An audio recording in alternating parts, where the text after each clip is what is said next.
Ang mabuting balita ng Panginoon ayon kay San Mateo.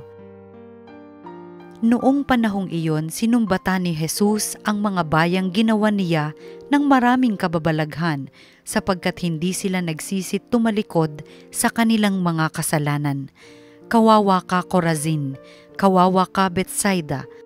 Sapagkat kung sa Tiro at Sidon ginawa ang mga kababalaghang ginawa sa inyo, malao na sanang nagdaramit ng sako at nauupo sa abo ang mga taga roon upang ipakilalang sila'y nagsisisi. Ngunit sinasabi ko sa inyo, sa araw ng paghuhukom ay higit na mabigat ang sasapitin ninyo kaysa sasapitin ng mga taga Tiro at taga Sidon. At ikaw, Capernaum, ibig mong mataas hanggang sa langit, ibabagsak ka sa Hades, sapagkat kung sa Sodoma ginawa ang mga kababalaghang ginawa rito sa inyo, sana'y nanatili pa ito hanggang ngayon. Ngunit sinasabi ko sa inyo, sa araw ng paghuhukom ay higit na mabigat ang ipaparusa sa inyo kaysa dinanas ng Sodoma. Ang mabuting balita ng Panginoon. Pinupuri ka namin, Panginoong Hesukristo.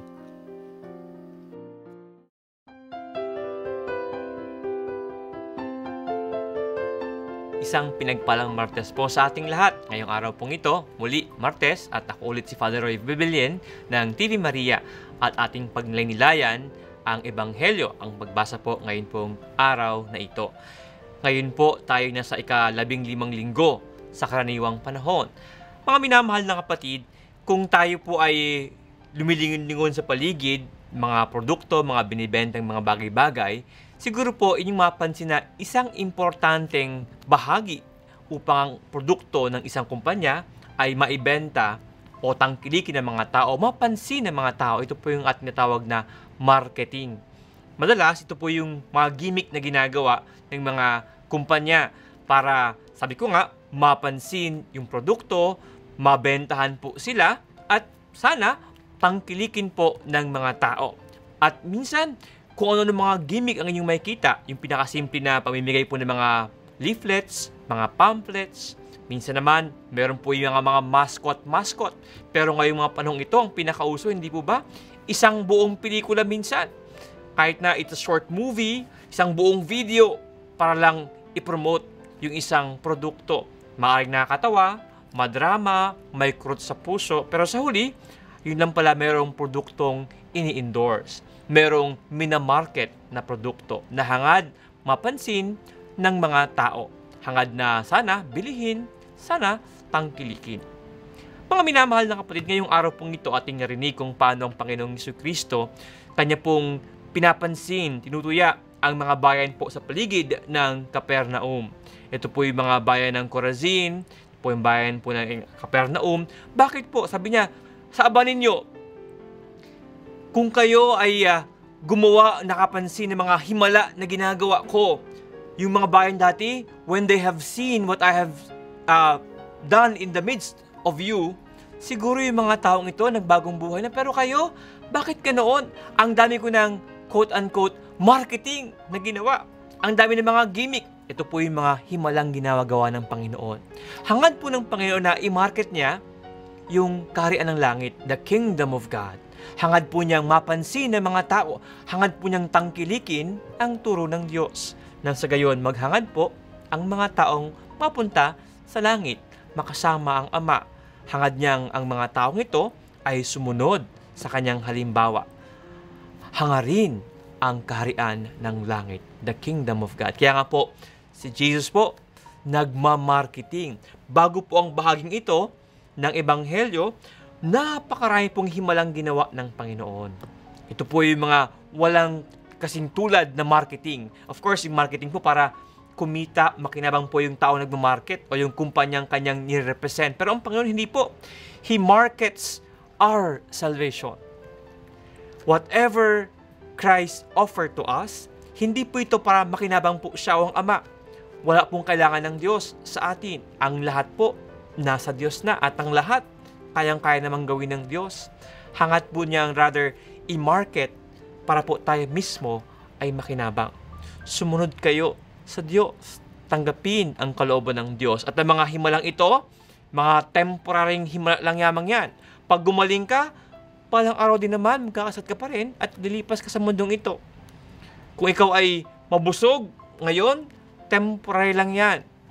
Magugutom ka pa rin after several hours.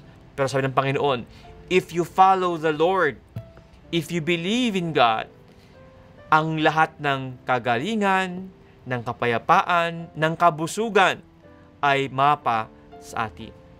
Mga minamahal na kapatid, ang Panginoon po araw-araw nagmamarket po sa atin. Yung lahat po ng mga magandang bagay, yung I always give an example po, yung mga magandang araw, pagising mo sa umaga, andyan na yung araw, may pagkain, yung ating pong kalusugan, may mga taong nagmamahal sa atin, mayroon tayong bahay. All these blessings and graces, these are all marketing of God, telling us, sana tanggapin mo ang kaharian ng langit. Ito ay mga patikim lamang ng nag-aantay sa iyo doon sa langit. Ang kaligayahan sa lupa, mga patikim lamang ito. Mga minamahal, siguro po maganda na ating pagnilay-nilayan. Kung ano man po ang mga bagay na hangad nating tanggapin ng mga tao, kailangan mo nang i-market mo ito. Kailangan mo na ikaw ay maglabas. Ika nga. You have to be able to give first, nang sa gayon magbunga ang iyong ginagawa. Sabi nga nila, bago ka umani, kailangan magtatanim ka muna. Bago ka kumabig, magbibigay ka muna. At somehow, ito mismo ang ginagawa din pong marketing strategy ng Panginoon. Siya po ay bago yung mga tao sana maniwala at sumunod sa Kanya, siya po ay gumawa ng mga himala. At yung pinakamabigat pong ginawa niya ay mismo yung kanyang pag-aalay ng buhay sa krus. Na sana balang araw yung mga tao ay sumunod at manalig. At totoo nga, yung kanyang paggagawang sakripisyo, ito po ay nagkaroon ng bunga.